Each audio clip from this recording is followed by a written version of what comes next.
Përshëndetje dashur shikues, mirë se vini në Agora News, do të flasim për atë që po ndodh në Partinë Socialiste dhe konkretisht mes Edi Ramës dhe Elisa Spiropalit, por edhe elementeve që janë ngritur kundër tij brenda Partisë Socialiste. Apo shkon Edi Rama drejt fundit dhe çfarë pret vetë Partinë Socialiste nisur nga përplasjet e fundit si ajo e ditës sotme. Për të folur për këtë çështje, por edhe tematika të tjera, ne kemi të ftuar avokat Gylsen Zhlimën. Zoti Zhlima, përshëndetje. Përshëndetje, faleminderit për ftesën. Avokat, çfarë do të thotë kjo përplasje e fundit mes Edi Ramës dhe Elisa Spiropalit, ku në mbledhjen e grupit parlamentar të Partisë Socialiste janë nxehur gjakrat, teksa Edi Rama i është drejtuar Spiropalit që mund ta nxjerrë atë edhe jashtë mbledhjes, duke qenë se kjo e fundit kishte qeshur me ironi.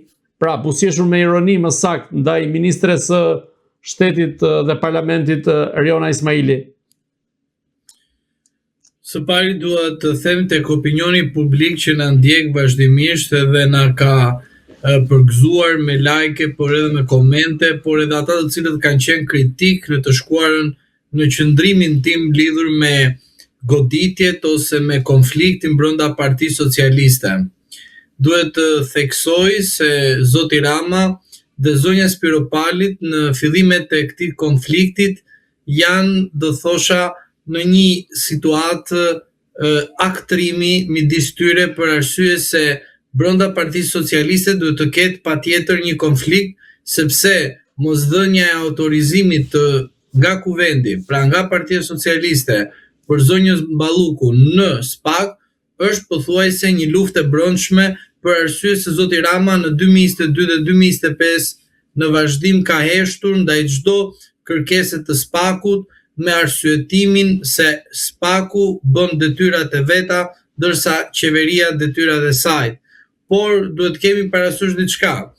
Partia Socialiste është e manualit të 1944 në vazhdim. Kjo gjë nuk duhet si fakt të lehet me një anë. Duhet të bashkëqërohet në çdo konflikt dhe çdo problematik që ka hasur Partia Socialiste. Sepse sot kemi një konflikt, kemi një mosmarrveshje në sy të publikut, por ajo nuk është për publikun, ajo është për konsumim të brendshëm brenda grupit parlamentar. Sepse momentalisht grupi parlamentar socialist është ndarë në 3 grupe: grupi Rama, grupi Balluku, grupi Xhafa. Xhafa nuk mund të shfaqë për arsye, ne e dim shumë mirë arsyen, por ajo çfarë bën ai është duke përdorur zonjën Spiropali, sigurisht me një dakordsi në kuptimin të heshtur, por jo aktiv pra në skenë, por në prapaskenë, sigurisht që kemi të bëjmë me një konflikt fillestar, pothuajse jo të pjekur në atë formimi që do të thotë që ne po goditemi për të folur për parimet, por ne goditemi për arsye të cilat nuk kanë lidhje fare me qëndrimet e mia në të shkuarën. Pra, kujt qëndrimet të zonjës Spiropali kundrejt zotit Rama në parlament, se zoti Berisha e dinte i pari se do shkarkojë zonja Spiropali, ndërsa ajo e mëson nga kuvendi për shkarkimin e saj dhe jo nga zoti Rama. Kjo është një lojë e mirë organizuar nga zoti Rama për të treguar te grupet e brendshme Partisë Socialiste që shikon, ne kemi një konflikt, por tani skanimi i grupimeve duhet kalojnë përmes një faktori tjetër që zoti Rama e kontrollon. Dhe kush është faktori? Është faktori Elisa Spiropali. Elisa Spiropali po krijon një konflikt të tillë për të treguar te grupet që unë kam mbetur e vetme, dhe kush do të jetë nga grupet brenda Partisë Socialiste që do t'i bashkohen apo do të ta mbështesin, sigurisht zoti Rama do ta marri mesazhin dhe do të marri patjetër linjën që zonja Spiropali do të japi te zoti Rama. Dhe zoti Rama do të ketë një kontroll brenda Partisë Socialiste që mos të ketë vazhdimin e përçarjes. Paralelisht zonjë Spiropali bëhet edhe një kurth hetimor nga SPAK-u, jo kundrejt saj drejt për drejti, por nga persona të tjerë, që nënkuptohet qartazi që goditja vjen përmes politikës, pra angazhimit të saj duke i bërë vrejtje në publik, por nga ana tjetër SPAK-u do veprojë si një organizatë, ashtu siç e kemi thënë vazhdimisht, një organizatë partie që funksionon gjithmonë të godasi rrethin e partisë. Pra edhe zonja Spiropali. Pra ju mendoni se Edi Rama mund t'i lëshoj SPAK-un Elisa Spiropalit si shenjë hakmarrje? Në çdo moment nuk është shenjë hakmarrje, por është një shenjë që është përdorur vazhdimisht nga zoti Rama dhe manuali është i njëjtë. Pra, unë të marr, të përdor, të vendos në pozicione kyçe, unë gjithmonë do dukem viktim përpara socialistëve dhe qytetarëve shqiptar, që unë të dhash besim, ti e keq përdore besimin edhe e bërë një keq besim ndaj meje, unë jam i pastër me ty, por e vërteta është që në fund fare drejtësia duhet të punojë edhe për ty, çfarë drejtësia duhet patjetër të hetojë edhe ty se kush je ti që mos ta hetosh nga kjo drejtësi e Partisë Socialiste dhe Edi Ramës. Prandaj patjetër se e ka vërtetuar në shumë raste që i merr, i promovon, i ngre dhe më pas i flak si limon i shtrydhur. Dhe në këtë rast Elisa Spiropali është viktima e radhës, po themi thonjza e Edi Ramës? Tani duhet keni parasysh diçka, një sekond. Të bëjmë një saktësim të qytetarët që na ndjekin. Edhe ta lidhim me ato çfarë un kam thënë të shkuarën tek ju. Pra, konflikti dukej në pamje të parë si një konflikt i egër. Por ju duhet të keni parasysh diçka. Zoti Rama mund ta përdori deri në 2027 në zgjedhjet lokale. Mundet në momentin e caktuar kur zoti Rama do të vendos ta pozicionojë në vend kyç në një moment të caktuar për të treguar që ai nuk hakmerret ndaj zonjës Spiropali. Pra, rasti ta çoj për presidente edhe ta mbaroj politikisht është një ndër rastet.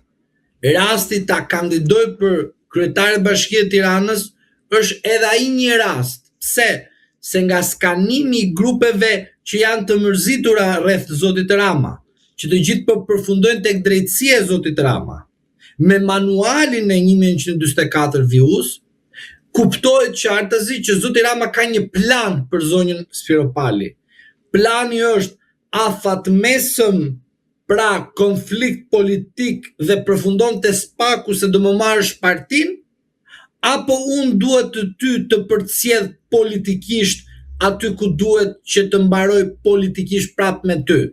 Sepse nga të dy anët, si politikisht, si juridikisht, zoti Rama mund të mbaroj zonjën Spiropali në çdo moment, por ai nuk mund të bëjë një veprim të nxituar, po thjesht do të lej kohën si faktor të rëndësishëm për të vendosur për karrierën politike të zonjës Spiropali, sepse zonja Spiropali nuk është vetëm një grup i caktuar brenda Partisë Socialiste.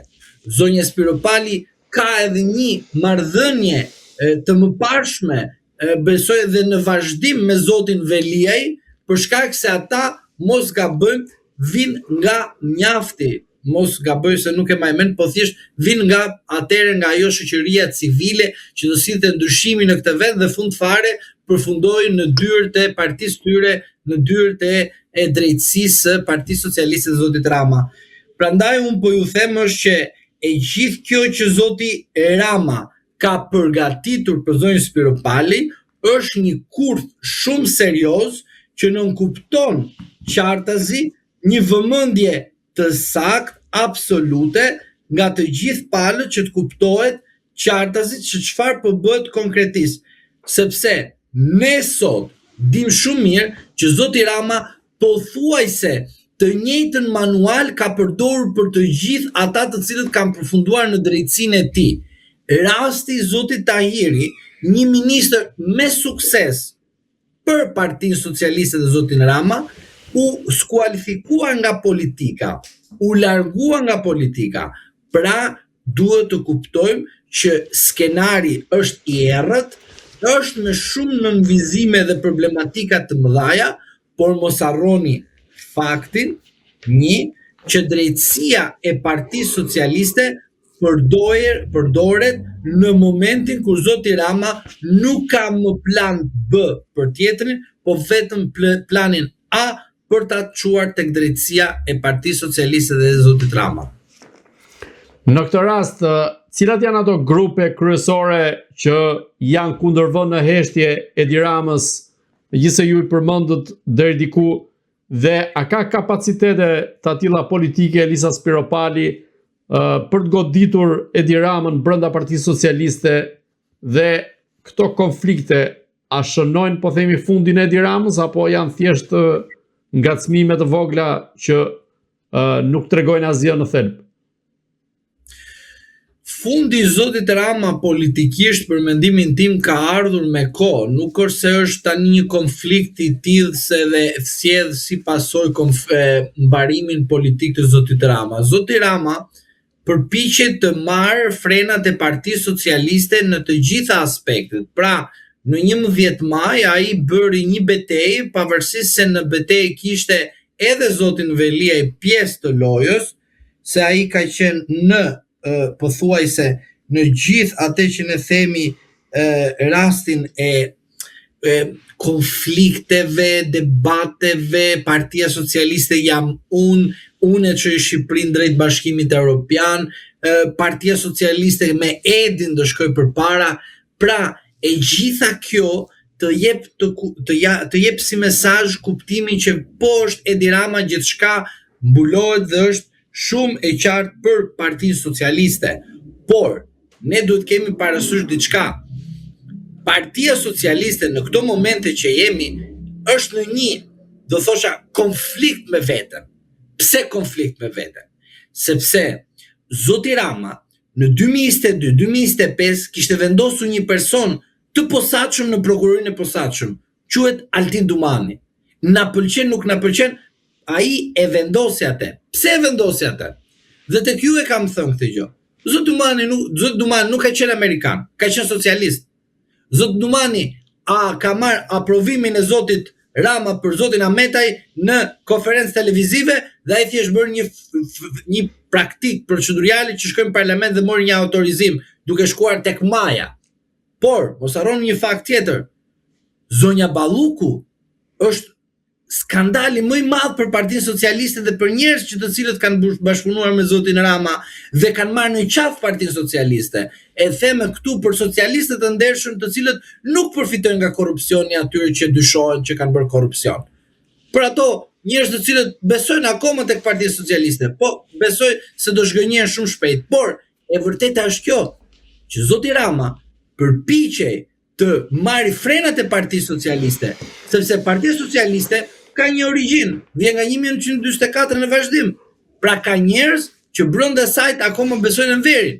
Ka njerëz që brenda sajt akoma besojnë se ka fraksione të pa deklaruar brenda Partisë Socialiste. Dhe pikrisht dy fraksione të qëndrueshme të heshtura brenda Partisë Socialiste rrezikojnë zotin Rama. Fraksioni më i rrezikshëm në Partinë Socialiste, për mendimin tim, është fraksioni Nano. Pse them fraksioni Nano? Ajo çfarë Fatos Nano ka lënë në trashëgiminë e tij për Partinë Socialiste. Dhe fraksioni i dytë është zoti Ruçi. Mos ta lejmë pa një fraksion. Dhe besoj se zoti Ruçi, por edhe zoti Xhafaj kanë bërë një kontakt, një pik lidhje midis tyre për të arritur një presion ndaj zotit Rama që po ti ke pushtetin, por ti synon të marrësh Partinë Socialiste. Zoti Rama ka marrë pushtetin, po jo Partinë Socialiste. Duhet ta keni parasysh këtë gjë dhe mos ta leni pra në fazën e studimeve politike jashtë kontekstit Partinë Socialiste. Zoti Rama tani e tutje nuk po lufton për qeverinë, se ka nga 2013 në vazhdim, por zoti Rama po përpiqet të marrë Partinë Socialiste në ai vet, sepse pikrisht në 11 maj ai tha me Edin Partia Socialiste. Pra, vendosi partinë si individ dhe e futi dhe e bëri lidhjen midis zotit Rama dhe Partisë Socialiste. Pra, ajo çfarë zoti Rama akuzon vazhdimisht Partinë Demokratike dhe Sali Berishën, ju të ta shikoni që zoti Rama nga 11 maj në vazhdim përpiqet të marrë Partinë Socialiste. Pse po e them këtë gjë? Sepse Partia pse nuk e ka marrë enda ai që e ka mbushur me gjithë sektin e tij të rilindjes? Sekti i rilindjes përfiton nga pushteti. Partia Socialiste ka bazën komuniste, pra Partia Socialiste ka individ të cilët shumicën e rasteve besojnë se Enveri është akoma tek Partia Socialiste. Po këta individ, zoti Rama nuk i merr si zoti Rama, i merr të trashëguar. Pra, i merr nga trashëgimia politike që kalon Partia e Punës. Por këta individ nuk janë se mbështesin drejt për së drejtë rilindjen. Rilindja e zotit Rama ka përfituar që përmes Partisë Socialiste ka fituar besimin e zotit Rama duke marrë pushtet ekzekutiv nga vota i qytetarëve shqiptar. Pra, duhet të ndajmë dy gjëra të ndryshme. Partia është gjë tjetër dhe pushteti është gjë tjetër.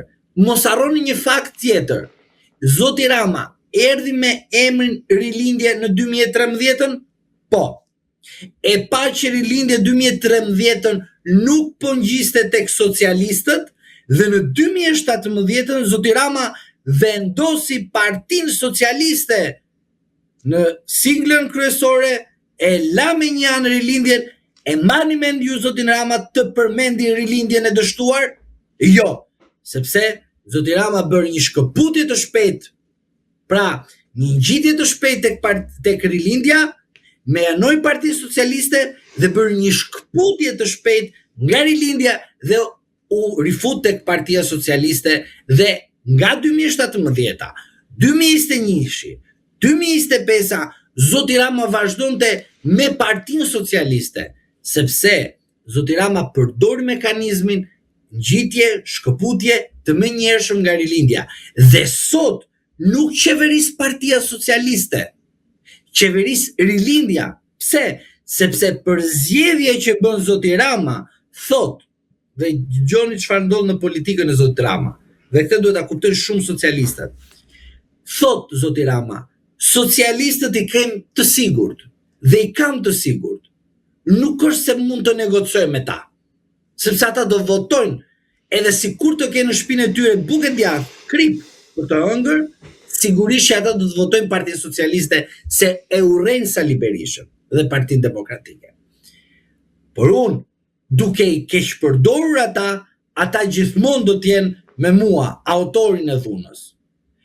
Dhe në fund fare, ai merr çdo person sepse e din shumë mirë që i ka të sigurt ata të cilët votojnë Partinë Socialiste. Në rast se një socialist do të vendosi veten në një pozitë reflektimi, do të kuptoj që kur partia i thot prit tani sepse do vi momenti, jo pra të kaloj një moment i dytë, jo prit edhe diçka tjetër, jo edhe diçka ashtu, pra jo do vi momenti se prit partia, se kemi këte, jo qeveria, jo spaku, sepse dikur, zoti Rama në 2013-2017 thoshte tek socialistët, shiko, nuk mund të fus njerëz në punë se kam LSI nga krau tjetër. Ky ishte një mashtrim publik, sepse Rama në të vërtetë ai qeveriste, por Partia Socialiste dhe socialistët thonë, ti ki LSI-ja. Iku LSI-ja, e mori vetë Rama, thot, tani po rregullojmë shtetit, prisni pak derisa tikin këto të LSI-s. U fut spaku në lojë. Thënë, tani nuk fusim njerëz në punë ashtu si mendoni këtu, ju sepse tani kemi spakun. Dhe Rama mashtroi socialistët e vërtet për pushtetin dhe futi rilindasit, të cilët e shkatruan totalisht Partinë Socialiste, sepse ishin të drejtë për drejtë të lidhur me Edi Ramën. Prandaj, e gjithë kjo duhet të analizohet qartë, që të kuptojnë socialistët e vërtet janë viktima e kësaj gjendje që është Partia Socialiste. Por zoti Rama është i mbaruar për shkak se në çdo moment që të zgjohen socialistët e vërtet, dhe ata të cilët besojnë tek Partia Socialiste, ata e largojnë zotin Rama, sepse zoti Rama po i shkakton një dëm të madh Partisë Socialiste, se qëllimi i zotit Rama nuk është pushteti që ai ka sot, është qëllimi që ai të marrë gjithmonë me certifikat pronësie Partinë Socialiste, siç themi her pas here që thua Partia Demokratike ke barës Sali Berisha, thua Sali Berisha barës Partia Demokratike. Këtë gjë do të synoj zoti Rama, se don të kopjoj modelin që ai po thuajse e urren. Nuk e urren, pavarësisht se i ka nostalgji për Sali Berishën, mënyrën se ai edhe pa pushtet frymëzon, ende pa pushtet mbush sheshin, ndërsa Rama pa qenë në pushtet nuk mbush dot një sallë, jo më të mbushin sheshin në rast se do rikthehet në opozit. Dhe do vi moment që do rikthehet në opozit. Po se si do kthehet në opozit, mbetet për tu parë. Po këtu do jemi edhe do ta diskutojmë edhe këtë fakt. Si mendoni, sipas jush, cili është ai grup që mund ta godas më fort Edi Ramën brenda Partisë Socialiste? Grupi që unë mendoj që do të godasë zotin Rama brenda Partisë Socialiste është grupi Xhafa. Grupi Xhafa do të mbaj një qendrim shumë diplomatik, por me goditje prapa shpine ndaj zotit Rama. Sepse grupi Xhafa, mos harroni, që komandon pjesërisht reformën në drejtësinë që zoti Rama krenohet. Zoti Rama nuk krenohet për drejtësinë që thot ai që e ka normuar edhe ai krenohet sepse ai ka bërë gjithçka. Por reformën në drejtësi e ka bërë zoti Xhafa. Pra, zoti Xhafa është ai i cili ka lidhjet me sistemin aktual të drejtësisë. Dhe ai person përpiqej në këto momente që flasim të japi një mesazh zotit Rama që krenaria që ke ti për drejtësinë e re nuk është drejtësia jote, sepse ti nuk e ke haberin për drejtësinë, se një cop piktori ke qenë, por e vërteta është që zoti Xhafa e mban zotin Rama në presion. Zoti Rama tentoi vazhdimisht që zotin Xhafa në 2021 ta skualifikonte nga politika, por zoti Xhafa me grupin Veliaj organizoi një rezultat spektakolar që zoti Rama nuk kishte çfarë të bënte dhe zoti Xhafa është ende në parlament, mos gaboj. Sepse dikush më thot mase nuk është, por ai është edhe ka qëndruar në parlament në krahasim me zotin Ruçi, i cili nuk është në parlament, por është pjesë thelbësore të asaj që ne themi tek Partia Socialiste. Dhe aleanca e të vjetërve në Partinë Socialiste momentalisht është e goditur nga zoti Rama për arsye se të disa djemë të një deputete të mëparshëm ka dhënë sa PPP, të një tjetër ka dhënë PPP, të një tjetër ka bërë dhe PPP. Pra, duke parcelizuar PPP-t në favor të disa familje, bëri që familjet mos të interesohen për Partinë Socialiste. Por tani jemi momentin kur nga këto PPP-t, këto familjet po shikojnë që përfundojnë të gjithë në SPAK. Dhe thënë këto familje, ore, jemi në një moment që po, kemi fituar PPP nga Rama, kemi bërë që kemi bërë, kur kemi qenë pushtet, po tani erdhi momenti që shpinë tonë socialiste, pra komuniste, partisë punës, socialiste sot, duhet ta mbrojmë. Dhe tani do futen të gjithë këta në sulm ndaj zotit të Rama. Mos harroni një fakt, unë e kam lexuar me kujdes dhe me vëmendje. Shikoni disa emra të figurave politike të Partisë Socialiste. Futuni thjesht tek profili tyre në Facebook, se na ndihmon shumë Facebooku. Ke ish deputet me një prezencë të madhe në politikën shqiptare të viteve të mëparshme, por në statusin e tyre në Facebook dalin me deklarata pothuajse kundërshtim ndaj kryetarit të Partisë Socialiste që është zoti Rama. Pra, ka filluar zgjimi pas rastit Balluku që të kuptohet qartazi që më fal, Partia Socialiste tani po tenton ta marrë zoti Rama. Dhe është momenti i ndërgjegjësimit të gjithë grupeve të mëparshme që kemi përballur sfida të më të mërshme se ka qenë 97-a, nuk ka pasur ndonjëherë në këtë vend. Kur edhe Partia Socialiste ka qenë në konflikt, por edhe mos harrojmë faktin që Partia Socialiste dhe Partia Demokratike ka qenë dy ndër partitë kryesore që kanë mbijetuar në një krizë shumë të thellë financiare të vendit, por edhe të stabilitetit të sigurisë kombëtare dhe publike. Midis këtyre grupeve shpeshherë gjendet edhe Erion Braça, i cili qahet për mënyrën se si Edi Rama qeveris vendin apo me politika të caktuara. Në këtë rast Erion Braça thjesht bën teatr apo është vërtet një zë i rëndësishëm në Partinë Socialiste, pra një lloj revolte që ka shpeshherë ndaj Edi Ramës? Zoti Braça, për mendimin tim, nuk ka staturën e një politikani në kuptimin e leadershipit. Është një politikan që thua që ky është komunist, nuk ndryshon, pra ka një qasje opozitare në aspektin të interesit që shiko, unë po flas sepse më intereson të dëgjoj tek socialisti i thjesht, dhe socialisti i thjesht të thotë që ky po flet për mua, ai po bën nami, po e vërteta është që nuk ka një bazament politik që të kuptosh që reagimi i tij do të bëj zotin Rama të reflektoj. Jo, ai është thjesht një politikan i cili e mban karriken për arsye sepse din të luaj me grupin e tij që ka brenda Partisë Socialiste, që nuk është një grup rilindas, por është një grup tradicional i Partisë Socialiste.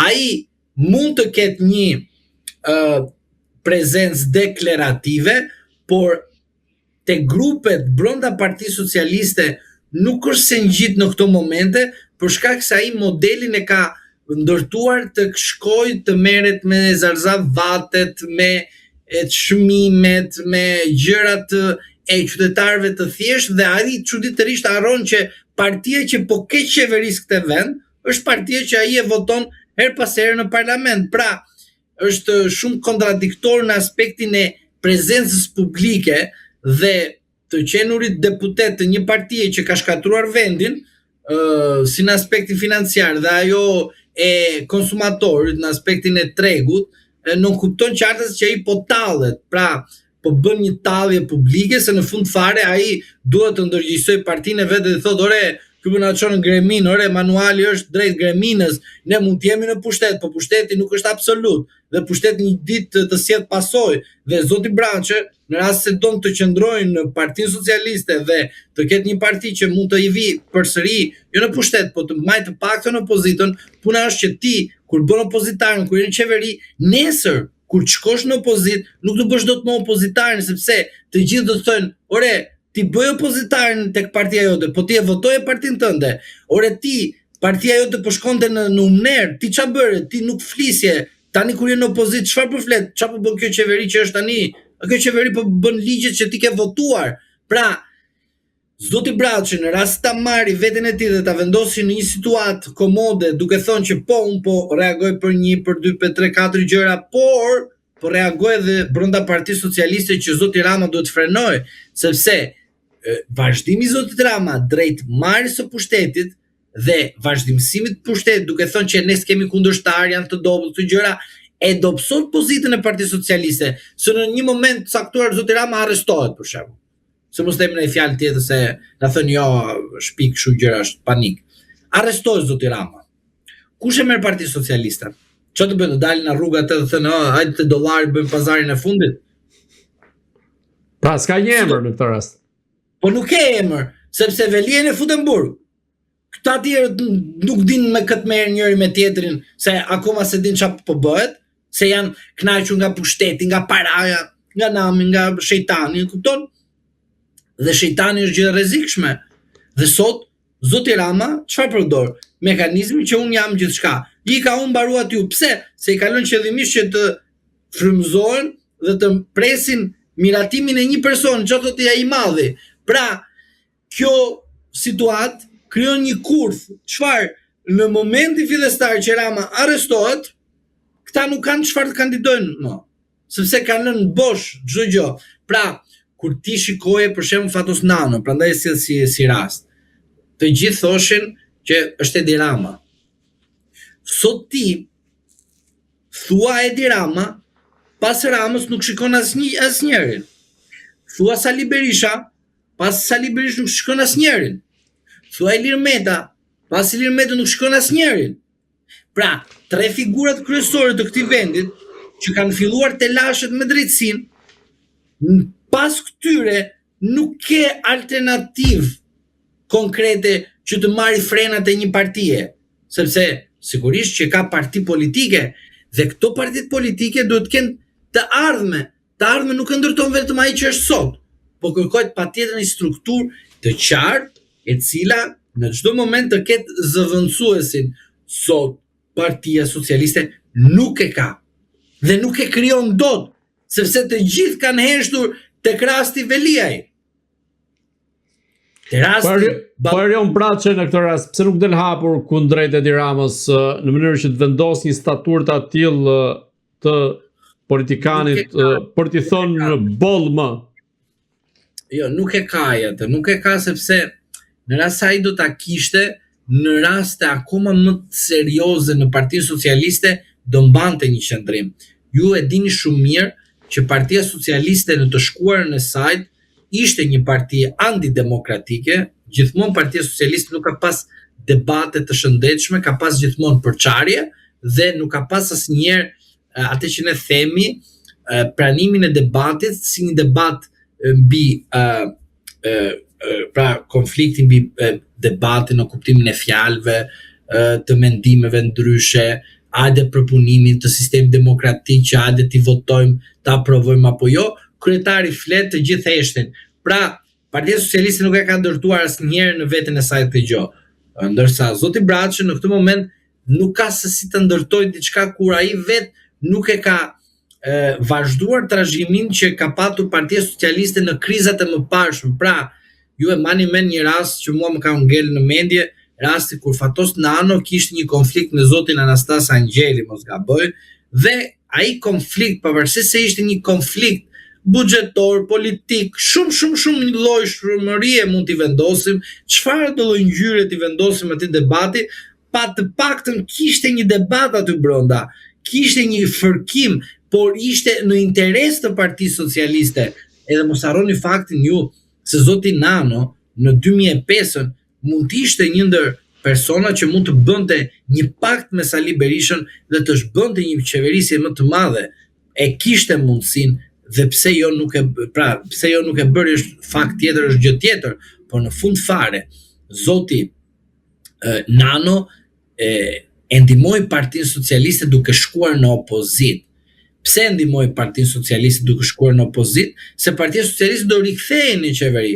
Por zoti Rama nuk po ndihmon Partinë Socialiste që kur të kthehet në opozit të ketë mundësi të rimarrë veten. Por edhe zoti Braçe, edhe të tjerë funksionarë që ende kënaqen nga pushteti absolut. Zoti Rama po e përdor Partinë Socialiste që në çdo moment Partia Socialiste, pavarësisht se ka një elektorat të qartë, të ketë një krizë të rëndë dhe të thelluar në çdo moment kur vendi do kërkojë që të shkojë në zgjedhjet parakoshme, edhe Partia Socialiste më të ketë të mundur të marrë mandat të tjetër për të qeverisur vendin. Prandaj prezenca e zotit Braçe dhe në pyetjen tuaj për mua nuk ka asnjë vlerë sepse Partia Socialiste ka ikur me kohë nga vitet para 2005. Çfarë pret tashmë vetë Edi Rama në mënyrën se si po e qeveris vendin dhe në mënyrën se si po e drejton Partinë Socialiste dhe sa rrezikon kjo forcë politike që të përfundojë si Partia Demokratike dhe në mos më keq në rastin e një skenari të tillë siç e përshkrua dhe ju pak më parë? Partia Socialiste, të jem realist tek ju dhe tek opinioni publik, do ketë një përfundim shumë të keq sepse të gjithë ata të cilët sot kanë heshtur përjashto emrat që the zoti Braçe dhe disa figura që nuk kanë një peshë në aspektin e leadershipit, ka individ të tjerë të cilët kanë një leadership brenda Partisë Socialiste dhe nuk e kanë shfaqur, sigurisht që secili prej tyre me grupime të ndryshme do të largohet dhe të shkëputet nga Partia Socialiste, për arsye sepse do të gjej veten e vet në një vend tjetër, duke përfaqësuar Partinë Socialiste, sepse duhet plani B. Plani B kush është? Pra, ju thash më përpara, po e ripërsëris pse them shkërmoqjen e Partisë Socialiste. Në rastin konkret, Partia Socialiste humb zgjedhjet. Individët të cilët bën deputet ose individët të cilët nuk bën deputet, po kanë një prezencë publike ose emri tyre ka një peshë në aspektin publik, do kërkojnë që të shfaqen veten e tyre të larguar nga Partia Socialiste për shkak të keq qeverisjes së zotit Rama, po dhe keq menaxhimit të situatës brenda Partisë Socialiste të zotit Rama. Pra, plani B i atyre duhet të jetë i tillë.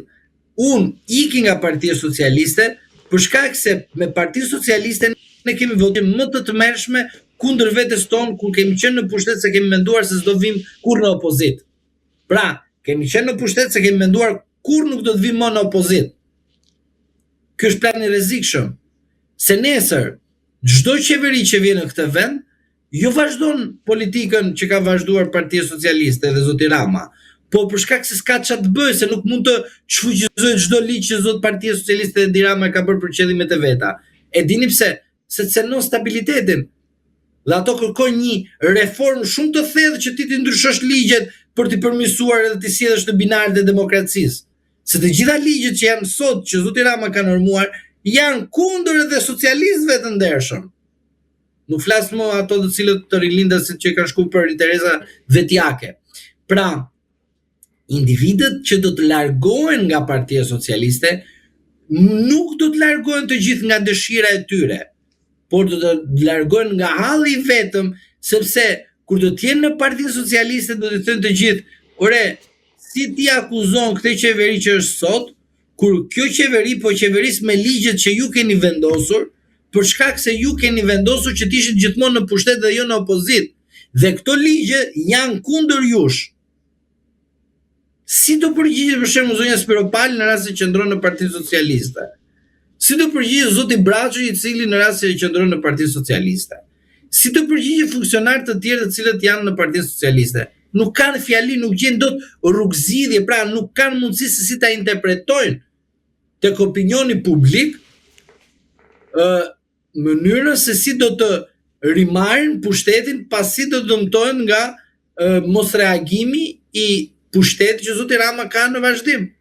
Pra e kuptoni në cilën situatë ka ikur Partia Socialiste, është një situatën që planin B e ka, se është në pushtet, planin A e ka, se është në pushtet, planin B nuk e ka, se kur të vinë në opozit, nuk ka se si të godasi qeverinë e ardhshme, e cila mund të ketë plan tjetër, po përsëri ajo nuk mund të vitë thot një plan ndryshe për shkak se ajo ka bërë ligje që kanë qenë kundër interesit kombëtar, kundër qytetarëve shqiptar dhe kundër socialistëve. Avokat, sa dorë ka Belinda Balluku në këtë lloj çarje mes Elisas Spiropali dhe Edi Ramës, por edhe në çarjen mes elementëve të tjerë në Partinë Socialiste? Nuk mendoj se ka ndonjë ndikim. Jem realist me ju. Dhe te opinioni publik. Po, kur jenë në pushtet ti ke të gjitha. Kur ikën nga pushteti, bela ciao. Pra, e gjitha ajo çfarë tregohet në publik është që zonja Balluku ka një pushtet edhe duke qenë deputete. Jam pjesërisht dakord me ju, por jam absolut kundër jush në rast se ju mendoni se zonja Balluku vazhdon ashtu siç ka qenë përpara. Një shoqëri ka, një reflektim me ta, po një komunikim ka, po nuk është e thënë që çdo komunikim është edhe vendim. Ose konvertohet në vendimarrje të zotit Rama. Pra, zonja Balluku në aspektin e pushtetit ekzekutiv pjesërisht është e larguar. Pra kërkohet momenti që nga e pandehur të dënohet në shkallë të parë, ose siç e kemi thënë përpara, të nxjerrë një dosje në kushtet e flagrancës dhe të tentoj spaku të arrestojnë. Po, do kalojmë aty, po të mbetemi te pjesa e përplasjes brenda Partisë Socialiste, pasi është dosja brenda Partisë Socialiste qëndron dosja. Pse? Zonja Balluku nuk shkëputet si një fenomen i veçantë brenda Partisë Socialiste që mund thuat. Jo. Zonja Balluku është konflikti parimor në Partinë Socialiste. Konflikti parimor që zoti Rama bëri kundrejt çdo socialisti. Zoti Tahiri, socialist është, komunist është. E pranueshme kjo. Po e pesi e lishoi. Tha drejtësia do merret me te. Zoti Ahmetaj, komunist është, socialist është. E pesi e lishoi. Autorizim në televizor zotit Dumani. Ne nuk komentojmë drejtësinë tonë. Zonja Balluku ishte momenti kur zoti Rama, duke lëshuar këta të cilët kanë kontribuar për Partinë Socialiste, doli dhe bëri avokatin e zonjës Balluku. Me zotin Beqaj, zoti Rama tha, zoti Beqaj të marrë avokatët e tij, ka punë dhe të lashe me drejtsinë e Partisë Socialiste. Tani nuk e di, zoti Beqaj është komunist socialist, po pak a shumë në një taraf janë gjithë. Por, e vërteta është që zoti Rama kishte një qasje tjetër për drejtësinë. Pse? Se tha, po i them popullit unë, drejtësia për Tahirin, drejtësia për Ahmetajin, drejtësia për Beqajin, drejtësia për Dakon, drejtësia për këte, sepse kishte qëllim që të eliminonte politikisht zotin Meta dhe zotin Berisha. E arriti këtë gjë, e realizoi dhe tani thot të gjithëve këtyre, shiko, ne gabuam, kjo ishte një drejtësi që ne se duam me paraburgime, pavarësisht se normonte ligj për ndërtime pa leje, burg, për mos pagim faturet edhe kështu dritave, burg, për parkim dyfish, burg, nga mes deri ndar konferenca aty, burg. Unë abitem për socialistët, jetojnë në Shqipëri apo nuk jetojnë, që i pëlqen kaq shumë burgu. Është e tmerrshme kjo gjë. Të votosh një person që të del në televizor të thotë burg, është e tmerrshme. Ne të bëjmë një koment këtu për qytetarët që na ndjekim, kundër atyre do na sulen. Po si ka mundësi më zotri? Nuk sulen ju tek ai person që thotë burg, që t'ju cenoj familjen tuaj, stabilitetin tuaj, financat tuaja, edhe ju e votoni vazhdimisht. Si duhet thotë, Rama që ka i zgjut, ne që kemi naiv. Se nuk ka mundësi të pranosh nga një person që të ka nga 2013 deri më sot thot burg, edhe të thuash që drejtësia është e pavarur dhe të ligji është i barabartë për të gjithë, dhe Rama sot të ka bërë ty Ballukun, ta ka bërë tabel mbrojtje dhe avokatin e zonjës Balluku, ku ndërkohë ty të thoshte të gjithë jemi barabartë përpara ligjit. Tani kush mashtron këtu? Rama apo ne? Unë jam i bindur që mashtron Rama. Tani, militantët e Partisë Komuniste mund të thënë që më mashtrojmë ne. E pranojnë si fakt, për ata. Por unë nuk pranoj këtë fakt të tallen me veten time. Kush do le tallet me veten e tij, ta mbaj për vete. Unë nuk e marr edhe nuk e bashkëqyroj. Por e vërteta është kjo. Po zotri, Partia Socialiste ka një problem. Problemi Balluku. Ky problem nuk është problem kombëtar. Është problem i brendshëm në Partinë Socialiste. Dosja Balluku është dosja që ka ngritur intrigat, goditjen, xhelozin, urrëtien dhe vllavrasjen në aspektin teorik. Por në politik ajo që unë thash në fund përdoret me drejtësinë e pavarur, e paanshme të zotit Rama dhe të Partisë Socialiste, sepse manuali 1944 është në vazhdim, se pikrisht unë jam i ri, edhe ti je i ri Bardhi, që mos të diskriminojmë, por ata të vjetrit që na ndjekin, duhet i themi si iku Beqir Balluku nga shërbimi ushtarak mos gaboj në profesionet ti, nuk e di çka ka pasur, po paran Enver Hoxhës. Në të njëjtën formë, ikën të tjerë përpara në burg, në fund fare, kush iku në burg? Ai ku Beqir Balluku. Dhe ky është manuali. Pra, historia përsëritet por ata të cilët duhet ta lexonin dhe mos të gabonin dhe mos u futshin në të njëjtat kurthe, do të ishin shmangur. Nuk u shmangën, do të thotë që s'kan lexuar historinë. Për t'ju rikthyer edhe një herë përplasjes brenda Partisë Socialiste, a është Elisa Spiropali një armike përbetuar e Belinda Balluku, duke qenë se nuk shkoi në kuvend të votonte pro mbrojtjes së saj kundrejt Spakut? Jo, shiko, po ta marrim në aspektin njerëzor, ajo ka bërë diçka shumë pozitive. Pse? Ka thënë, unë nuk dua as të shkoj ta votoj pro, as kundër. Dua të hesht. Heshtja tregon çfarë? Mos qëndrim. Pra, nuk mbaj një qëndrim, në aspektin politik është gabim. Unë nuk i bindem shumicës, sepse ne kemi mbajtur një qëndrim të elektorati, dhe ata ta votojnë, na thojnë, më fal, u kënaqet duke fut në burg Sali Berishën dhe Ilir Metën, por nuk kënaqeni të fusni në burg dhe nuk e fusni në burg zonjën Balluku? Sepse pikërisht këtu është i gjithë konflikti. A është zonja Spiropali ajo që ka guximin të rrezojë zotin Rama? Edhe mundet, edhe po, edhe jo, po ka edhe një problem. Ka mundësi dikush të rrezojë veten e tij në çdo moment. Po nuk ka lexuar historinë dhe përveç kësaj, po ka papjekurin në krye të mendjes së tij apo të saj.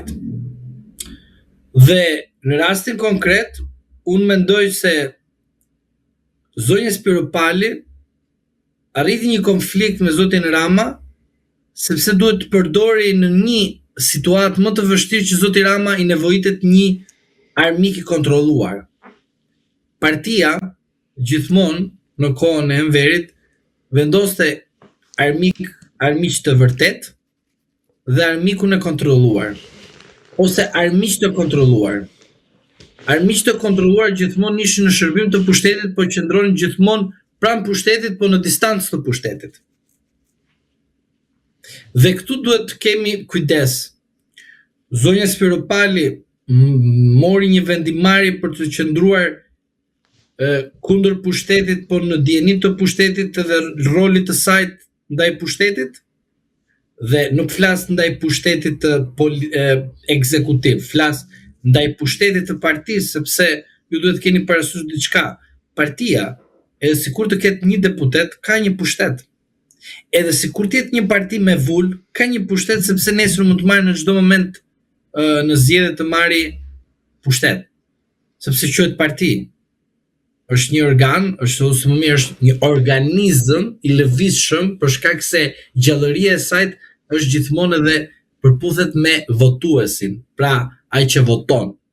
Po është zonja Spiropali e gatshme të rrezojë Ramën, është e gatshme të vazhdoj konfliktin me Ramën, po vetëm në rast se manuali është i qartë çfarë përfitoj unë që të mbaroj luftën me ty, por në fund fare edhe unë edhe ti do jemi përsëri në epiqendër dhe do jemi aty ku kemi qenë.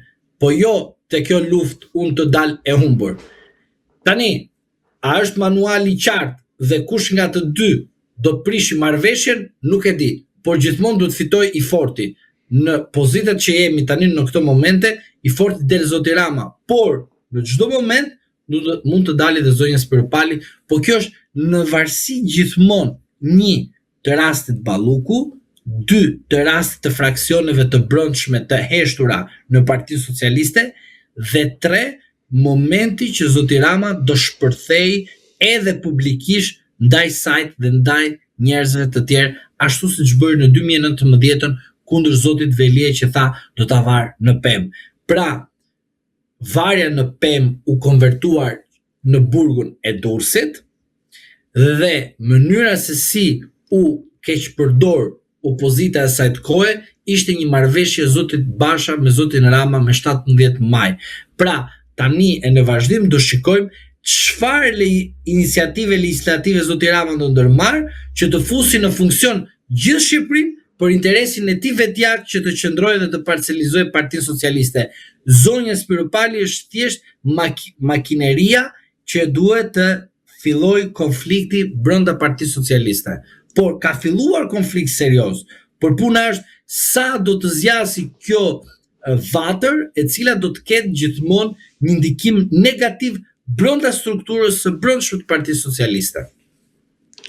Çfarë po ndodh me dosjen e Belinda Ballukut dhe sa rrezikohet tashmë ajo nga SPAK-u, duke qenë se edhe prokurorët e posaçëm bën të ditur se ajo rrezikon 35 vite burg, por tashmë ndodhet në një mbrojtje nga kuvendi pra si pasojë e votave që mori nga mazhoranca e Edi Ramës. Në këtë rast, si mund veproj SPAK-u? Do ketë një moment të dytë që Edi Rama mund ta lëshojë Belinda Ballukun? Lëshim. Nuk jam dakord me fjalën lëshim, po jam dakord me fjalën inskenim të rrezikshëm që mund të ndodhë në çdo kohë ndaj zonjës Balluku. Një dosje e papritur,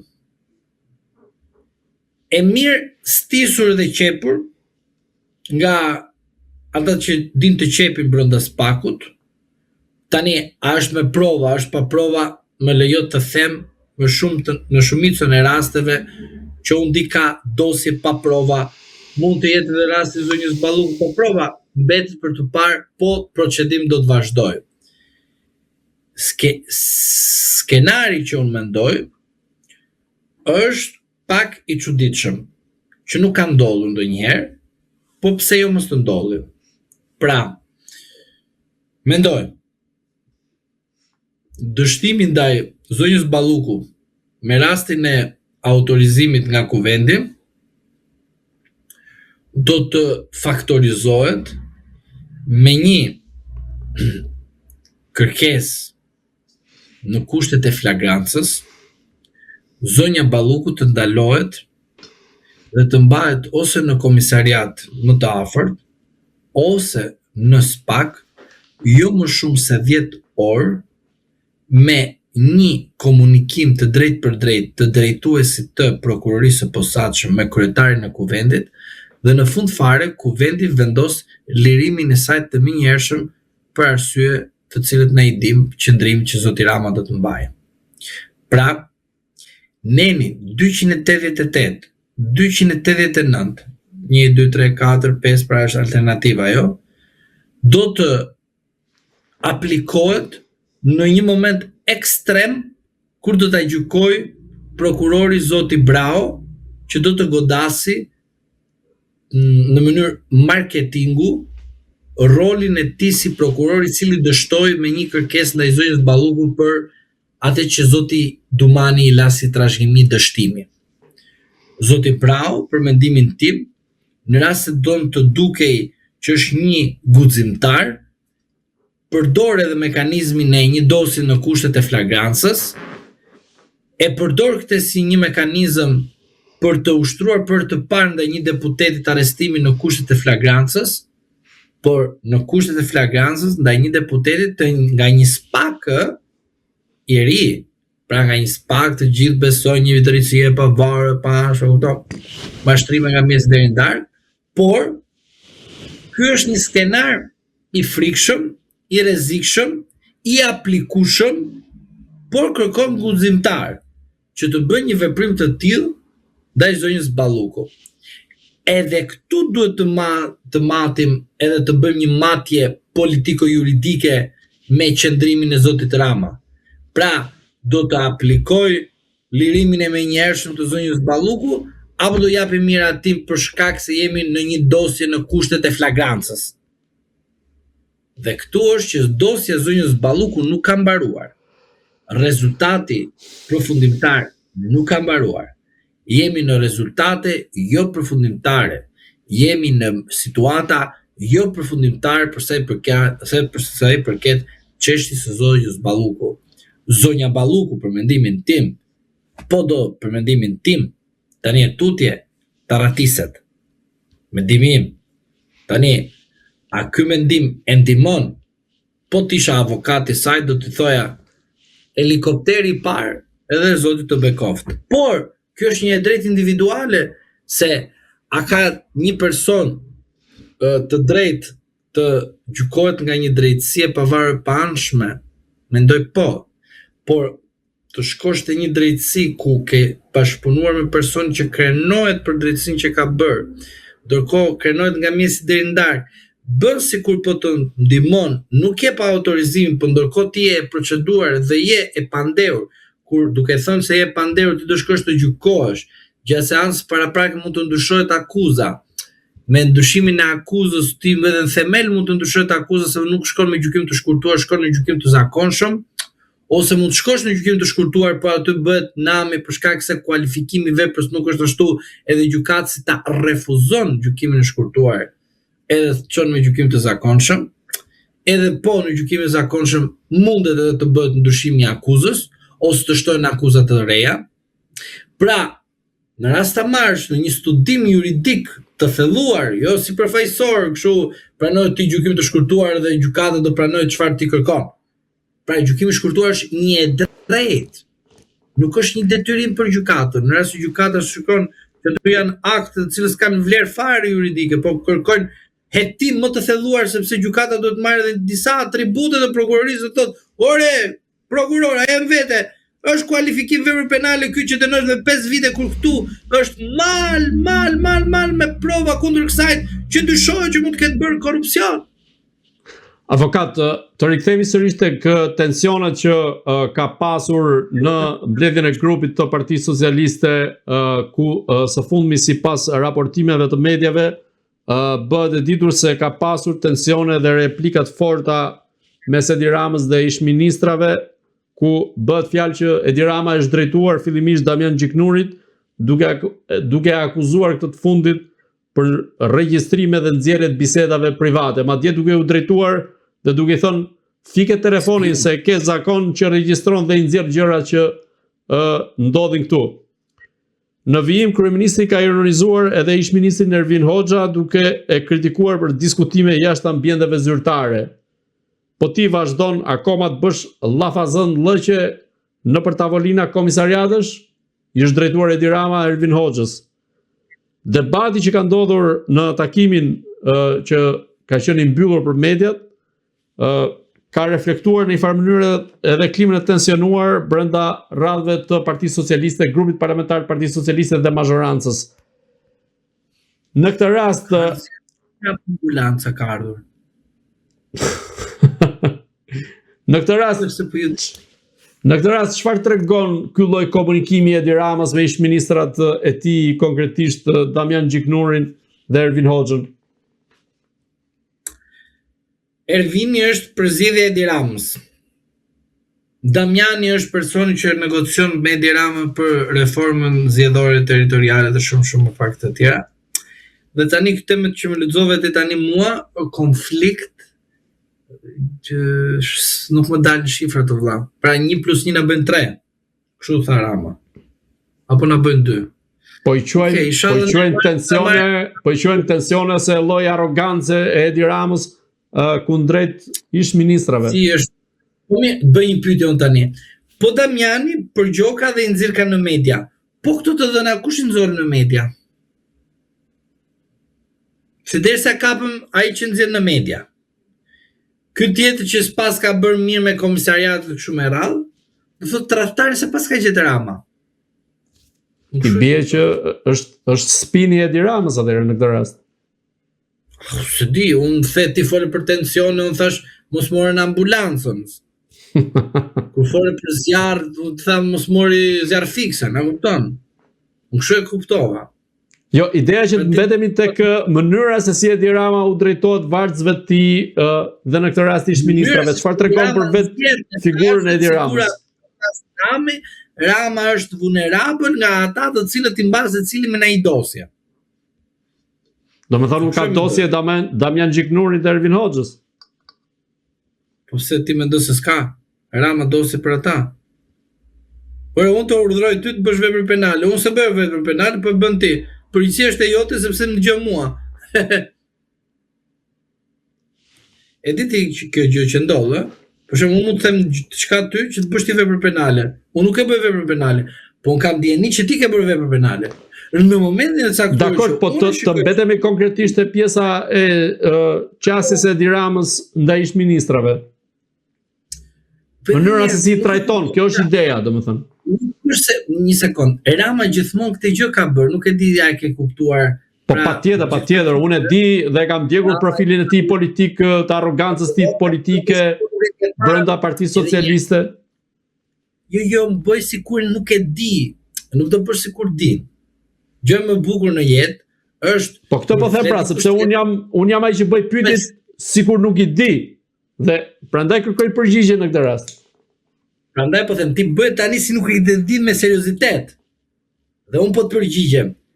Ju e keni parë që zoti Rama nuk ka hedhur kur flamur amerikan edhe europian, ka qenë kryetar bashkie në një komunikim të dyja me atë flamur që ishte. Edhe Rama sot përpiqet e ka hedhur. Mos e bëjmë formë ironie se e ka hedhur. Jo, po nuk e ka hedhur. Nuk ka hedhur. Ai përpret që Shqipërinë ta çojë në Bashkimin Evropian, jo se Shqipëria nuk është Bashkimi Sovjetik. Po jo se njerëzit kujtojnë e mendojnë vërtet se nuk e ka bërë një gjë të tillë. Po ideja është që të mbetemi konkretisht tek mënyra se si i trajton ai deputetët, ish-ministrat. Tani do bëj konflikt me ty dhe do të them, futu brenda rrjetit të normalitetit juridiko-politik dhe social që zoti Rama jeton. Mos jeton në situatën që mendon ti. Dil nga vetja, shko dhe skano Edi Ramën. Mos mendo tani që të nxjerrësh të qytetarët atë që don ti. Ti shko te Edi Rama, ta skanosh. Po ta skanoj. Dhe po të them, ti më thua tani që Edi Rama i thot njërit për tension, unë them për ambulancë. I thot tjetrit për vatër zjarri dhe unë them zjarr fiksen. Dhe njërin e akuzon për spiun, dhe ndërkohë këto të dhënat kanë dalë jo nga i spiuni që është shigjetuar si spiun, po ka dalë nga një spiun tjetër. Dhe madje akoma dhe më mirë të argumentuara për konfliktin brenda grupit të Partisë Socialiste. Kështu e kuptoj. Pra, zoti Rama s'pas ka gjithë spiunin, se deri të dhënat dolën, do thotë që pas ka dhe një spiun tjetër brenda. Është një i tretë. I vërtet. I treti, kush është? Dhe i treti është i vërteti. Është o vetë person që ka krijuar konfliktin, që është Edi Rama, o personi që autorizohet nga Rama të nxjerrë çfarë Rama don konkretisht që të shprehet që kemi një konflikt, kemi një organizëm të gjallë i cili bën konflikte brenda vetes. Domethënë është një lojë e madhe aktoriale që bën Edi Rama në këtë rast. Bravo. Tani e kape. Pra, e kuptova. Po jo, unë e kapa që fillim kur e lexova, ideja është që të hym pak në psikikën e Edi Ramës vet. Prandaj edhe ne atë po futemi aty te psikika, po puna është më të përfundojmë te pesa. Pa ta mbajmë këtu në kuadrin ton këtu te Agora News, do të thotë, çojmë te pesa atje. Se po çojmë te pesa atje, zoti na ruajt. Prandaj e vërteta është që ne duhet të luajmë rolin sikur po bëjmë viktimën, a kupton që një person po përpiqet të ketë instabilitet të brendshëm, pa ka konflikte, ato konfliktet ai vetë i shkakton, vetë i kontrollon dhe vetë si ai viktimi pa sot. I nderuar, ke pyetje tjetër se më lodhe shumë me këtë pyetje se nuk dija se si tu përgjigja. Inshallah nuk kam shkaktuar një konfuzion tek njerëz që na ndiqin, po duhet ndonjëherë të krijohet një konfuzion se ku i dihet në ditë del në gjë e bukur. Po kujdesni pesën. E gjithë ideja ishte tek mënyra se si për ta zbërthyer paksa mënyra se si drejton Edi Rama ose i ka raportet me ish-ministrat apo varësit e tij. Raportet me ministrat thua ti. Tani Edi Rama përveç vetes së tij nuk ka raporte të mira me asnjë tjetër. Ndoshta edhe me veten është në pikpyetje, domethënë se mund të ketë konflikte shpeshhershme. Mund të ketë me numër ato vëlla konflikte. S'ta kam fajin unë. Tani kush e kuptoi këtë fundit e kuptoi. Po.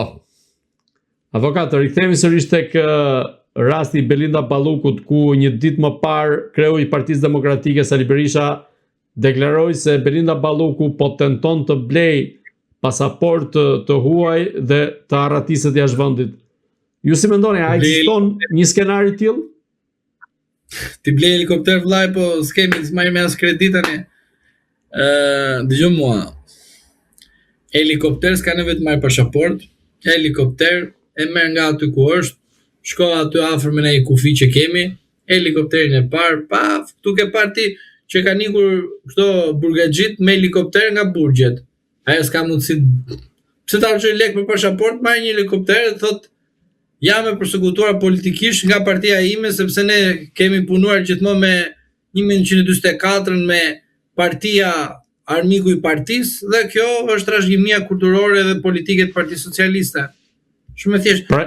Pra ju mendoni se mund të arratizet Belinda Balluku me helikopter nga Shqipëria? Çfarë me avion, hajde me helikopter. Mund sa lloj ka shkon një film edhe mund të vendosësh edhe një funeral, po, edhe kalo kufirin. Po çka ka shpikur njerëzimi edhe nga më të ndryshme.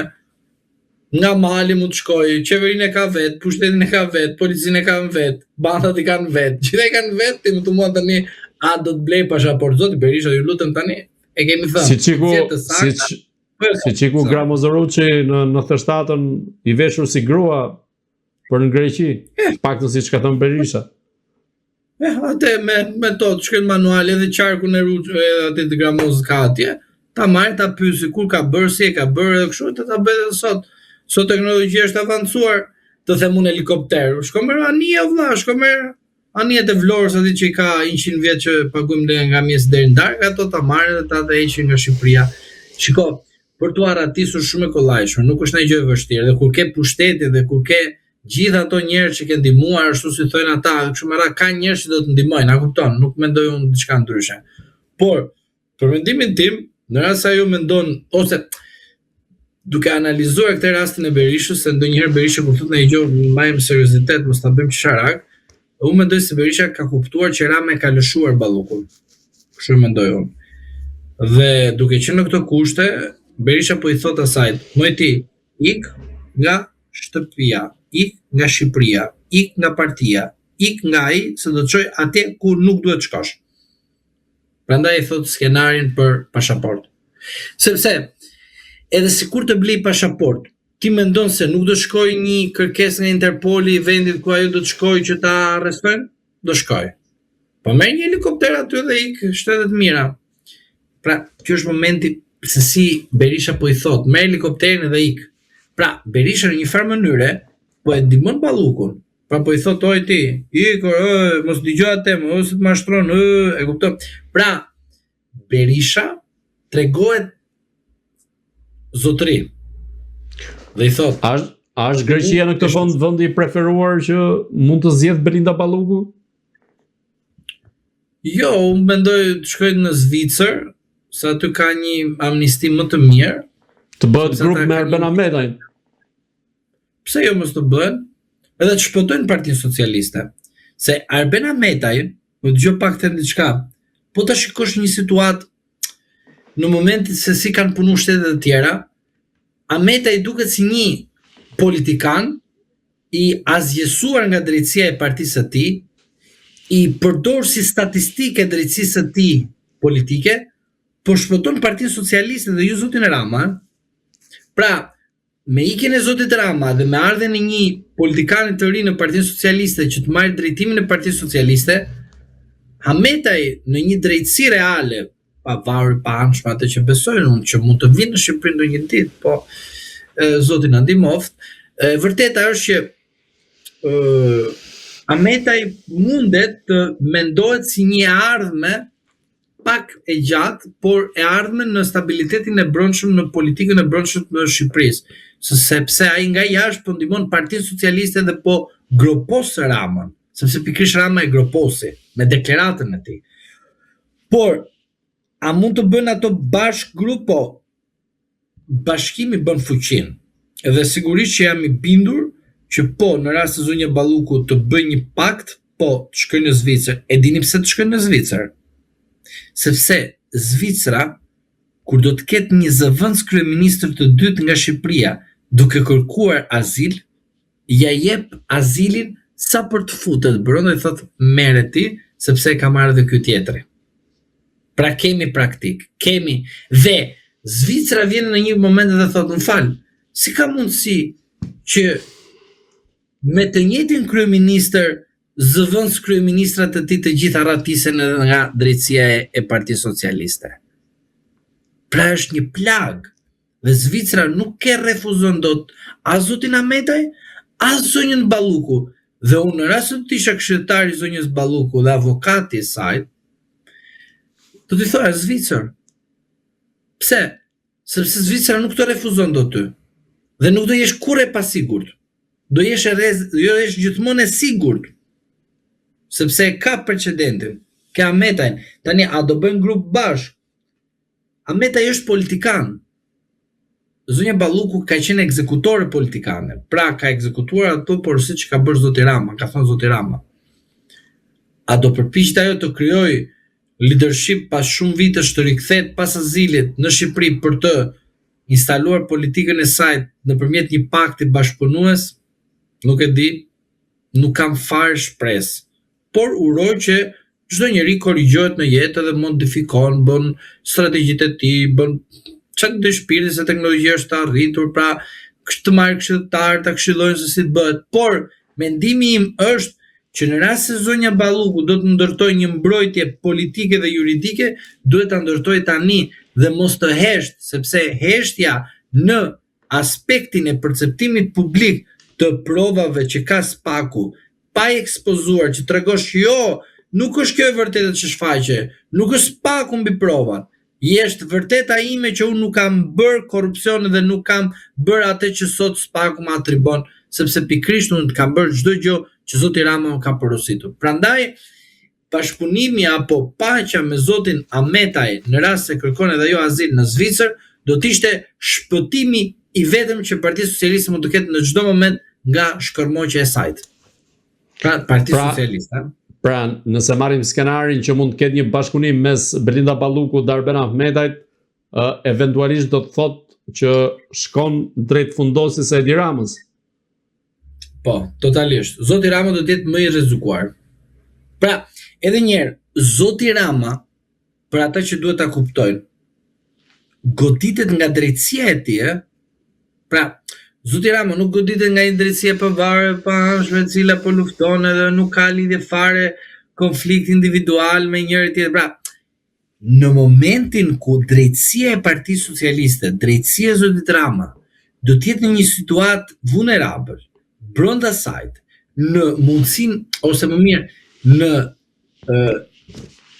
dobësimin e saj të brendshme, të sigurisë nga rrethana të ndryshme, të brendshme dhe të jashtëm. I din mirë ata që po themi brenda dhe jashtë, e kuptojmë mirë ata. Sigurisht i më i forti kush është? Ligji.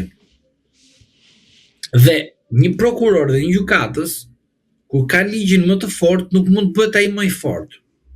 Sepse kemi thënë, ligji emocional, kur përfshihet tek ligji, shpërthen ndaj zyrtarit, që është gjykatësi dhe prokurori.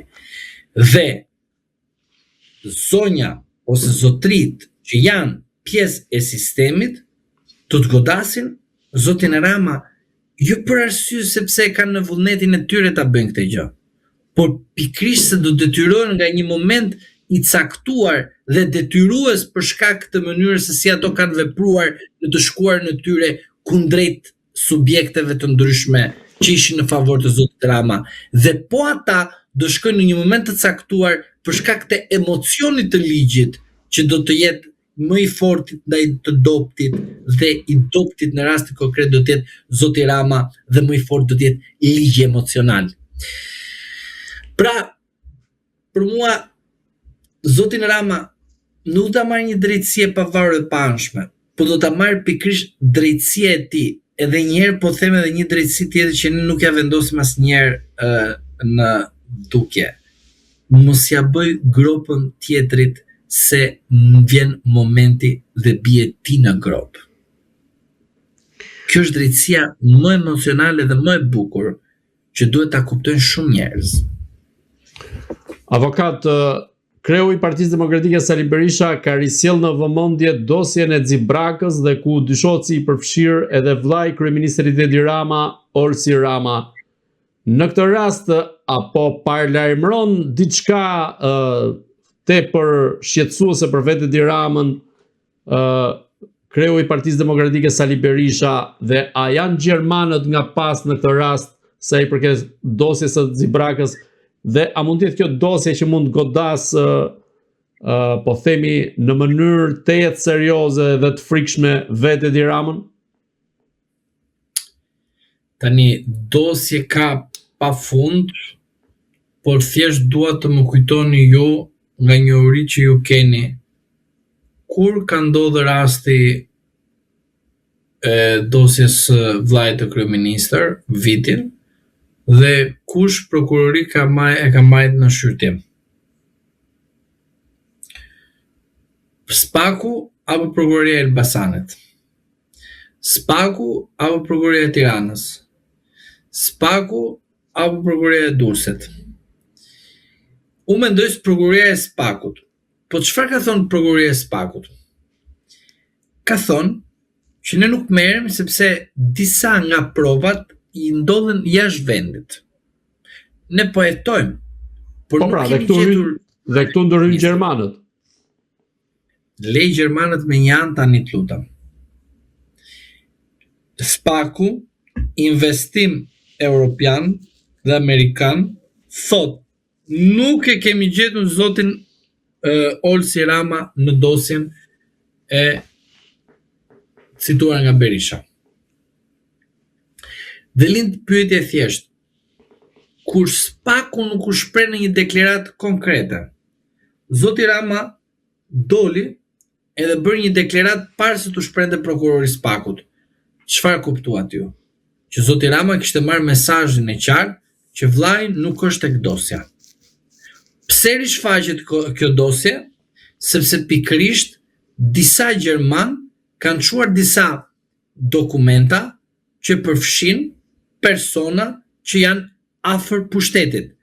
Tani, këto individ kanë lidhje familjare me njëri tjetrin, unë nuk e di. Por që kanë lidhje me pushtetin, ka. A quhet pushtet ekzekutiv, legislativ apo gjyqësor, pikë rëndësie nuk ka. Po janë subjekte që kontrollohen nga Spaku. Pse Spaku dhe zoti Dumani nuk bërë një hetim atëherë kur ishte momenti dhe i la zoti Rama hapësirë të bëjë një deklaratë që të thotë që nuk ekziston emri i vllait tim? Dhe këto janë gjithmonë pyetje që duhet të shtrohen ndaj zotit Dumani dhe ajo më as ndaj zotit Brau, por as ndonjë funksionar tjetër të Spakut, por vetëm zoti Dumani të na thotë sa i sinqert ka qenë në deklarimet e tij në kuvent ku ka raportuar dhe pse një ndër informacionet që është apo jo vllai i kryeministrit, zoti Rama doli në deklaratë publike dhe tha që nuk përfshihet vllai im dhe ai e dinte me siguri këtë informacion. Dhe pikërisht vinë gjermanët dhe thonë, më fal, drejtësinë e vërtet, ne nuk e kishim imagjinuar kështu që zoti Rama të merrte informacion nga prokurorët e Spakut. Drejtësinë e vërtet ne nuk e kemi figuruar në momentin kur zoti Rama i drejton të gjithë të Spaku mendimin e zotit Dumani. Pra do thotë që rasti konkret, kjo dosje, do të rishfaqet po me protagonistë të tjerë, se zoti Berisha gjithmonë kur del me një deklaratë të tillë, ka diçka tjetër për të thonë dhe sigurisht që do dali patjetër dhe unë jam i bindur që diçka nuk po shkon mirë nga drejtësia e zotit Rama, edhe një herë, nga drejtësia që zoti Rama ka pasur gjithmonë në mendjen e tij, sepse pikërisht drejtësia e tij do jetë ajo që do t'i vendosi goditjen emocionale ligjore. Avokat dhe i pyetje fundit, si mendoni cila do jetë ajo pikë kulmore që Spak mund t'i shkojë në zyrë Edi Ramës, duke qenë se ju afrua me Belinda Ballukun, por nga ana tjetër ka i sër dosjesh, siç e përmendëm pak më parë, ato të Zibrakës, ku dyshohet si përfshir vllai i tij, është dosja e Akshit ku vet Edi Rama ka po themi pjesën e tij, janë dosje të tjera. Dhe cila nga këto që mund tjetë ajo që mund ta mbush kupën? Apo Spaku e ka të vështirë që të veprojë? Shiko, të jem realist tek ju, duhet ka kuptoni diçka. Drejtësia e zotit Rama është drejtësia që do veprojë, kundrejt çdo mekanizëm që ai ka formuar edhe vetë ka përgëzuar. Por, a është momenti që zoti Rama mund të pezullohet si kryeministër? edhe kjo mund të ndodhë për shkak të marrëveshjes. A është momenti që zoti Rama mund të përfundojë në drejtsinë e tij duke u pyetur për rastin me Gonigal, po është pikërisht se ai vetë ka bërë këtë rast. Pra ka qenë person që është krenuar, pra e ka pranuar publikisht si një fakt komunikim me një person të tillë. A është zoti Rama i cili ka pranuar njerëz që janë në botën e krimit, po ai ka thënë unë i kam takuar, por unë nuk kam dieni për dëshminë e penalitetit të tyre. A është zoti Rama i cili ka mbrojtur zonjën Balluku dhe ka marrë një kosto politike? Po, pikërisht ai e ka bërë. Pra, a rrezikon zoti Rama të jetë i pandehur nga drejtësia e tij? Po, sepse zoti Rama do të tregojë që kjo është një drejtësi e pavarur dhe pavarësisht se mund të më marrë edhe mua në pyetje apo mund të më marrë edhe mua në hetim, apo pse jo mua mos të marrë të pandehur, po pa më sigurie. Sepse çdo përpjekje që zoti Rama po bën është që të tregojë të qytetarët që po drejtësia funksionon, pavarësisht se është një drejtësi që unë nuk e komandoj, po nuk kam çfarë të bëj më sepse unë po luftoj kundër asaj, sepse kjo që ka një drejtësi e cila nuk jep rezultatet që duhet të jepë. Pra 2022-2025 rezultat spektakolar se futi zotin Meta dhe zotin Berisha në telashe me drejtësinë e tij, por drejtësia që do të më bëhet mua do jetë një drejtësi e komanduar se pikërisht çfarë ndodh që unë përfshihem në këto konflikte gjyqësore dhe politike. Pra, të gjitha skenaret janë të mundshme, por ajo që ju duhet keni parasysh është që zoti Rama do të jetë ai i cili do të përcaktojë vetes së tij se kush do të jetë momenti procedurial që do të quhet sikur është i pandehur nga drejtësia e tij. Sepse brenda drejtësisë që zoti Rama ka normuar është edhe një drejtësi që quhet karta e moralit. Karta e moralit është drejtësia ku zoti Rama nuk merret dhe nuk procedohet penalisht, po personat të cilët janë rreth vetes së tij në aspektin edhe familjar mund të merren nga drejtësia e tij. Pra, thot, shiko, mos më godit mua, e di çfarë konflikti ke me mua, sepse jam pikërisht unë krijuesi i kësaj drejtësie, po ti në rast se do të merresh me mua, merru me familjarët e mi, por në fund fare unë do dal fitimtar, se unë mendoj dhe kam në imagjinatën time që gjithmonë drejtësia nuk është ajo e fortë se si është perceptuar në publik, për shkak se publiku është vulnerabël nga një drejtësi e fortë. Por unë jam më i fortë se drejtësia, se pikërisht unë jam pushteti i kësaj drejtësie. Unë jam krijuesi i kësaj drejtësie. Dhe kjo drejtësi që është sot, që është tek mua, dhe unë jam ai i cili e kam thënë tek publiku shqiptar që kjo drejtësia përvarur pa këto mashtrim me radhë, mund të përdori një goditje morale kundër rrethit të zotit Rama dhe në momentin, kujdes këtu, më ekstrem ndaj zotit Rama që të kërkoj masën më ekstreme ndaj tij që do jetë largimi i tij nga drejtimi i pushtetit ekzekutiv. Dhe këtu tani duhet një kujdes. Drejtësia e zotit Rama është drejtësia që vepron kundër zotit Rama. Pra, ajo që ne kemi thënë vazhdimisht, Rama do përdori drejtësinë e tij për të dukur edhe kësaj radhe viktime një drejtësie që u vendos për të mirën e qytetarëve, që merr si statistikë edhe zotin Rama në një moment, por ajo që do kujdes është momenti ik nga pushteti dhe merrem me ty, ose në krye të detyres që do të jetë model i parë dhe i fundit në Republikën e Shqipërisë, që një kryeministër pezullohet në detyrë, arrestohet në detyrë dhe karriera e tij përfundon aty për aty.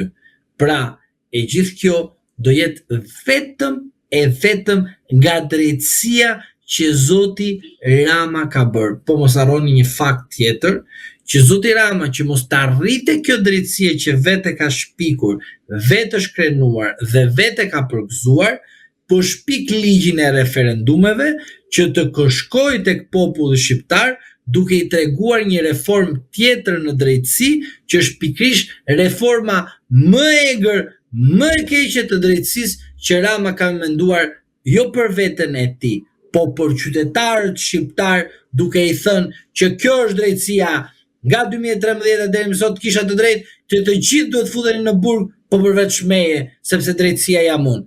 Dhe kjo është goditja më e madhe ndaj çdo qytetarit shqiptar, se do përdoret pikërisht referendumi për të bindur qytetarët shqiptar që edhe kjo drejtësia e Edi Ramës që ka e dështuar për shkak se ishte momenti që nga dështimi duhet të merrte me vete edhe krye dështuesi që ishte Rama. Pra, qytetarët shqiptar do të kuptojnë që Rama nga dështimi i tij me drejtësinë e tij po përpiqet të shpik një drejtësi tjetër që përsëri do jetë e tia, po do jetë kundrejt qytetarëve shqiptar, po jo kundër atit. Zoti Zhlima, unë ju falenderoj që ishit në Agora News. Edhe unë ju falenderoj për ftesën. Të dashur shikues, bashkë do shihemi në intervista të tjera, por mos harroni të bëni subscribe në kanalin tonë në YouTube.